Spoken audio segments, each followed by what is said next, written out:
Maria rushes to the ringing phone, hoping to hear a familiar voice. It has been days since it last rang. She pulls at her green blouse and picks up. "Hello, Maria," says her sister Linda. "I was just thinking about you," Maria replies. "Who's there?" "It's Linda," she says. "It's been so long since we last met. I wish I could come to you." "I wish that too," Maria replies, hearing him grumble. "Why don't you ask Peter if you can visit me?" Sensing he's in a good mood, Maria gathers her courage. "We've been saving for some time, Peter. I was wondering if I could visit Linda soon." The knot in her stomach tightens. "Your sister is always putting ideas in your head," Peter shouts.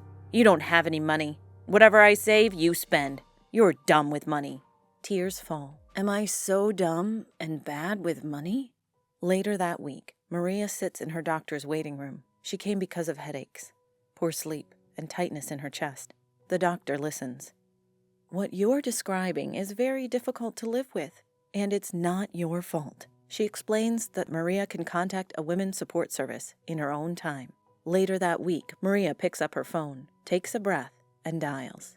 That night, she cannot sleep. As Maria steps inside the Women's Center, her self-doubt creeps back in. "I wasn't sure I should come." They talk about what support might look like.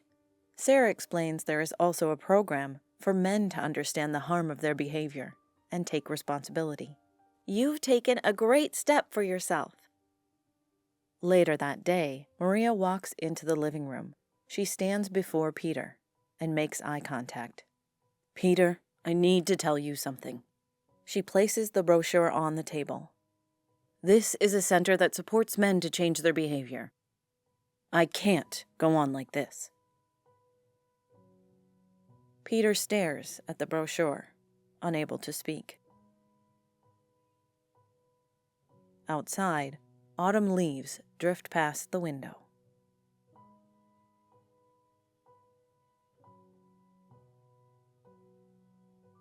That night, Peter lies awake. A few days later, he sits in his doctor's office, talking about his sleep, his anger, how everything feels out of control. The doctor asks about shouting and hands him a leaflet, the same program.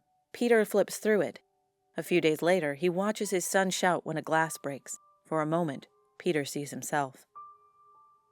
That night, he picks up the phone. He steps into the program, is welcomed, and asked about his behavior. He doesn't like the questions, but he answers. A few days later, he joins a group session. Facilitators guide the conversation. Peter shifts in his seat. "I've hurt my wife," he says. "I don't know how to change the past. I'm not sure I can change. But I don't want to keep going like this." The program ends, but the work doesn't. Peter still struggles. He still gets angry, but more often he stops and listens. Peter steps into the spring air, knowing that every day forward is a choice he has to make again.